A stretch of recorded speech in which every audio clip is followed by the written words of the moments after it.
There is a child standing at the edge of the playground. You have seen this child before. Maybe you were this child. While the other kids run and scream and tumble over each other in joyful chaos, this one watches. Their eyes move slowly across the scene, taking in every detail. The way the sunlight catches the dust kicked up by running feet. The sound of laughter layered over laughter. The complicated dance of friendships forming and breaking in real time. This child sees it all, and yet they do not join. Some people look at this scene and see loneliness. They see a child who cannot figure out how to be part of the group. They see someone who needs help, needs intervention, needs to be taught the skills that seem to come so naturally to everyone else. But if you look closer, you might see something different.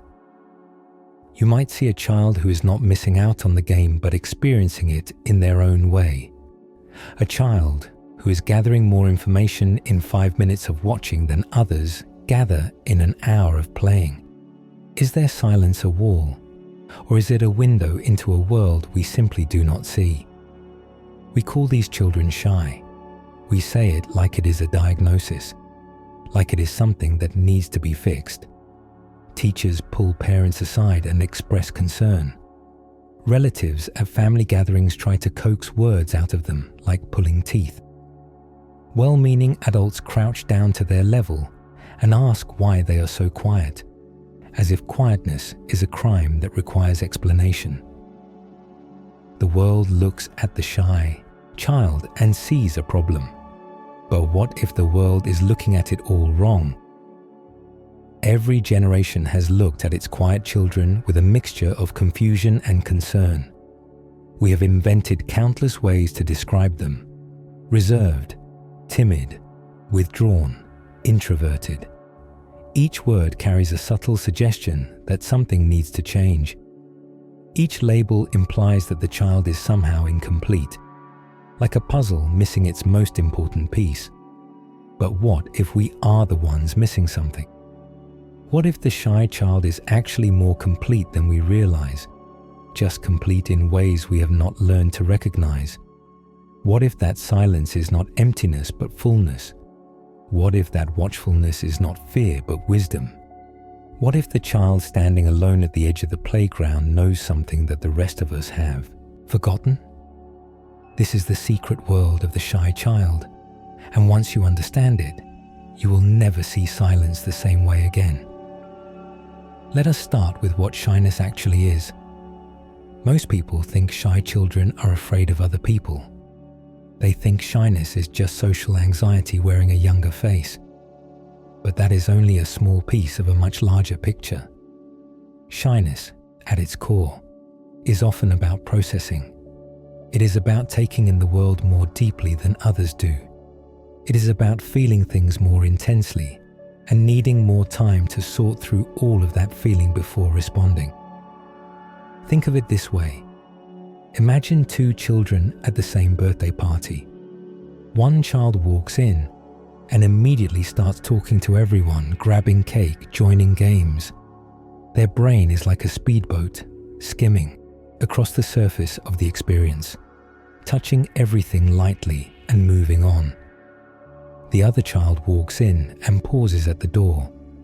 Their brain is like a submarine, diving deep beneath the surface, exploring the underwater caves and hidden treasures that the speedboat never even knows exist. Neither brain is better than the other. They are just different. But we live in a speedboat world. We reward quick responses and loud voices and immediate action. We look at the submarine child and wonder why they are not skimming the surface like everyone else. We miss the fact that they are finding pearls in places the speedboats cannot reach. The submarine child brings back treasures from the deep, ideas that took time to form, observations that required patience to notice, understanding that only comes from sitting with something long enough to really see it. But because they took longer to surface, because they did not come back with an immediate answer, we sometimes assume they came back with nothing at all. We could not be more wrong. This deep processing has a name. Researchers call it high-trait introspection. It means that some people are wired to look inward more often and more intensely than others. Their attention naturally turns toward their own thoughts and feelings. They notice subtle shifts in their emotions. They replay conversations in their minds. They think about thinking. This is not a flaw, this is a feature. But it often gets labeled as shyness because from the outside, all that inner activity looks like outer stillness. The shy child at the playground is not doing nothing. They are doing everything. They are watching the social dynamics unfold and learning the unwritten rules. They are feeling the emotions in the air and trying to understand them. They are building mental models of how people work, what makes them laugh, what makes them angry, what makes them turn away. By the time they finally do join the game, they often have a deeper understanding of the players than anyone who has been playing all along. This is a kind of intelligence that we rarely measure and almost never celebrate. We test children on how fast they can recall facts. We grade them on how quickly they can solve problems. But we have no test for the ability to truly see another person. We have no grade for noticing what everyone else misses. The shy child excels at something our education system does not even know how to value. But here is where the tension begins. The shy child lives in two worlds at once. There is their rich inner world, full of thoughts and feelings and observations that never run out. And there is the loud outer world, full of expectations and demands, and people who do not understand why they need so much time to think before they speak. These two worlds do not always fit together easily. The outer world says speak up. The inner world says wait, I am still processing. The outer world says join in. The inner world says I am already overwhelmed by everything I am feeling. The outer world says what is wrong with you. The inner world says nothing is wrong, I am just different. This tension can be exhausting. The shy child spends enormous energy trying to bridge the gap between who they are inside and who the world wants them to be outside. And society does not make it easy. We have built a culture that treats extroversion as the default setting for human beings. Classrooms reward the kids who raise their hands first. Job interviews favor the candidates who talk the most confidently. Social media celebrates the loudest voices. Everywhere the shy child looks, they see a message that says the way you naturally are is not good enough. We live in a world that confuses speed with intelligence and volume with confidence. We assume that the person who speaks first must know the most. We believe that the person who talks the longest must have the most to say. These assumptions are wrong, but they shape everything from how we run our schools, to how we hire our employees, to how we choose our leaders. The shy child grows up in a world that was not designed for them. Teachers mean well when they push shy children to participate more. Parents mean well when they arrange play dates and encourage their quiet kids to make more friends. But sometimes these well-meaning pushes feel like being told that your natural way of being in the world is wrong, that you need to become someone else to be acceptable, that your silence is a sickness that needs a cure. This is the controversy at the heart of shyness. Is it really a problem? Or is it only a problem because we have decided it should be? If we lived in a culture that valued observation as much as participation, would we even call these children shy? Or would we call them wise? Would we call them careful? Would we call them the deep thinkers they truly are? Let us look at what happens inside the mind of a shy child when they enter a new space. When they walk into a new situation, their brain does not just register the basic facts. It registers everything. The tone of voice someone used, the way two people glanced at each other, the slight tension in the room that nobody is talking about. Their brain is like a sponge that absorbs not just water, but the minerals dissolved in the water, the temperature of the water, the container the water came from. This level of awareness is a true gift. It allows shy children to pick up on things that others miss entirely. They notice when someone is pretending to be happy. They sense when a friendship is falling apart before anyone announces it. They understand the emotional undercurrents of a room in ways that can seem almost magical to people who do not experience the world this way. But this gift comes with a cost. All that input can be overwhelming. Imagine trying to have a simple conversation while your brain is simultaneously tracking 17 other things happening around you.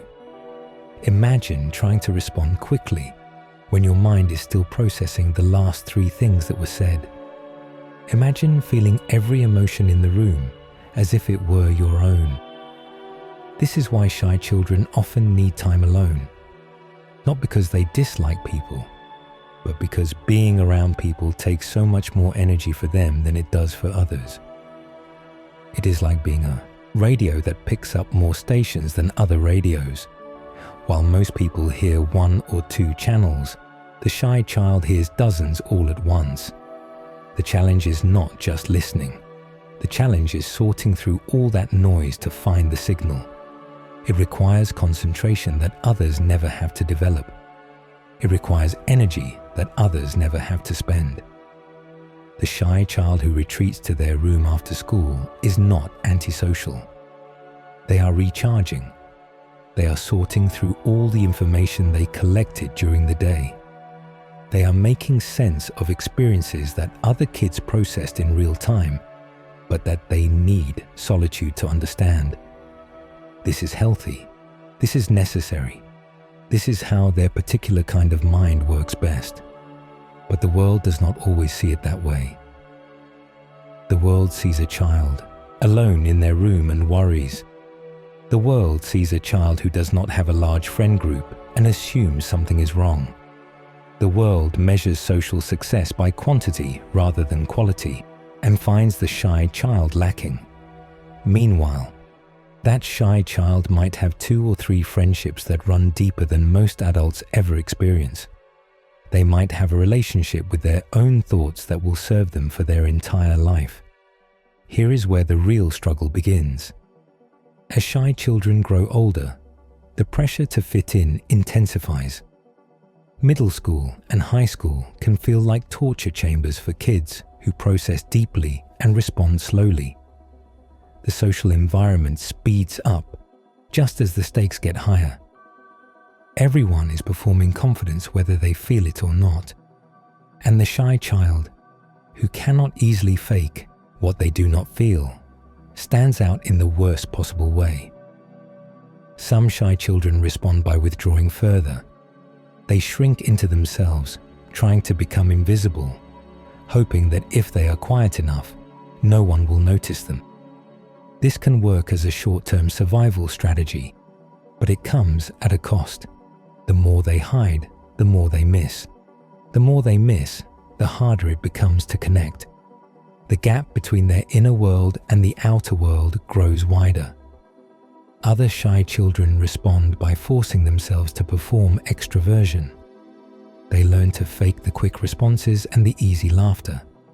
They push themselves to speak up even when every cell in their body is screaming for more time to think.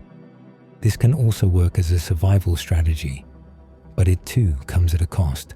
The more they pretend to be someone else, the more disconnected they feel from who they really are. They start to wonder if their true self is acceptable to anyone. This is the climax of the shy child's story, the moment when they must choose between losing themselves to fit in or being themselves and risking rejection. It is a choice that many shy children face over and over again throughout their lives. And too often, the world makes them feel like there is only one right answer. Fit in. Be loud. Be quick. Be like everyone else. The tragedy is that when shy children try to become something they are not, everyone loses. The child loses their authentic self. The world loses what that authentic self had to offer. We end up with people performing a version of themselves that was never real in the first place. We end up with a society full of copied personalities rather than original souls. But here is what the world misses. When we force shy children to abandon their natural way of being, we do not just hurt them. We hurt ourselves. We lose something precious, because the world needs people who watch before they act. The world needs people who think before they speak. The world needs people who notice the things that everyone else is too busy to see. The shy child who watches from the edge of the playground is practicing a skill that will serve them for their entire life. They are learning to observe without judgment. They are learning to understand before reacting. They are learning to sit with uncertainty rather than rushing to fill silence with noise. These are not weaknesses. These are rare abilities in a world that moves too fast. Think about the greatest artists, writers, and thinkers throughout history. How many of them were the loud ones in the room? How many of them were the first to speak up, the quickest to respond, the most eager to be seen? Very few. Most of them were watchers, listeners, observers, people who spent more time in their own heads than in the spotlight, people who needed solitude to do their best work, people who the world might have called shy. The novels that changed how we see ourselves were not written by the life of the party. The music that moves us to tears was not composed by the loudest voice in the room. The discoveries that reshaped our understanding of the universe were not made by people who spoke before they thought. Greatness often requires the very qualities that we try to train out of shy children. It requires patience. It requires depth. It requires the willingness to sit with something until you truly understand it. The shy child carries something that the loud world desperately needs. They carry depth in an age of shallow surfaces. They carry reflection in an age of instant reaction.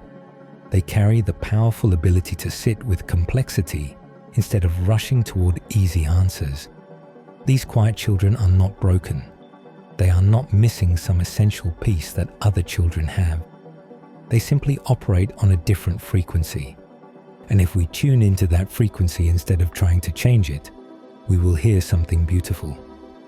So what does this mean for the shy child? What does it mean for the parents and teachers and friends who love them? It means we need to change how we think about silence. Silence is not absence. It is presence in a different form. The shy child who does not speak much is often saying volumes through their attention, their observation, their quiet consistency. We need to learn to hear what they are communicating without words. When a shy child looks at you and really sees you, that is a form of communication. When they remember something you said weeks ago that everyone else forgot, that is a form of caring. When they show up consistently even though it costs them energy to be there, that is a form of love. We need to learn new languages to understand shy children. Languages that do not require sound to convey meaning. It means we need to stop treating shyness as a problem to be solved. Some shy children may benefit from gentle support in building social skills, but the goal should never be to turn them into extroverts. The goal should be to help them become the best version of their naturally quiet selves, to give them tools for navigating a loud world without losing their essential nature. It means we need to create spaces where depth is valued as much as speed. Classrooms that reward thoughtful written responses, not just quick verbal ones. Social environments that allow for different levels of participation. Workplaces that recognize the contributions of people who observe and analyze, rather than just talk and perform. Imagine a world where the person who thinks longest before speaking is valued as much as the person who speaks first. Imagine schools where participation includes careful listening and thoughtful writing, not just raising your hand and talking out loud. Imagine companies that understand that some of their best ideas will come from the quiet person in the corner, if only someone takes the time to ask and then wait for the answer. This world is possible. We just have to build it. And it means we need to tell shy children the truth that their silence is not a weakness, but a different kind of strength. The truth that their need for solitude is not antisocial, but deeply healthy. The truth that the world needs what they have to offer, even if the world does not always know how to ask for it. The shy child standing at the edge of the playground is not missing out on life. They are experiencing life in their own way, at their own pace, with their own unique perspective. They are gathering information that will inform who they become. They are building an inner world that will sustain them through challenges that the quick and loud may never understand. Their silence is not empty. It is full of everything they are noticing, feeling, and processing. Their stillness is not passive. It is active in ways that cannot be seen from the outside. Their difference is not a deficit. It is a gift that the world will someday be grateful for. It is a rare kind of treasure that grows more valuable with time. These quiet children are the future deep thinkers. They are the future artists who will capture emotions that others cannot name. They are the future writers who will put words to experiences that others cannot articulate. They are the future observers who will notice patterns that others miss entirely. They are the quiet lights in a loud world, and we need them more than we know. When the world gets too fast and too noisy and too shallow, these are the people who will remind us to slow down. When everyone is rushing to react, these are the people who will pause to understand. When the surface level answers stop working, these are the people who will dive deep enough to find real solutions. The shy child standing silently at the edge of today's playground may be the person who saves tomorrow's world. So the next time you see a child standing alone, watching instead of joining, do not assume something is wrong. Do not rush to fix them or change them or make them more like everyone else. Instead, wonder what they might be seeing that you are not. Wonder what they might be learning that the loud children never will. Wonder what secret world exists behind those watchful eyes. Because the shy child knows something important. They know that not everything worth saying needs to be said out loud. They know that watching can be its own form of participating. They know that the deepest connections often happen in silence, and that the richest experiences often require time to understand. They know that being different is not the same as being broken. Their silence is not a wall keeping the world out. It is a window letting the world in. It is just a different kind of window than most people use. And if we take the time to look through it with them, we might discover a view we have never seen before. If you were a shy child, or if you have a shy child in your life, share your story in the comments below. Let us create a space where quiet voices can be heard and understood and celebrated for exactly what they are. And if this perspective changed how you think about shyness, consider subscribing for more insights into the psychology of the people we too often misunderstand. Sometimes the most powerful thing we can do is simply see each other clearly.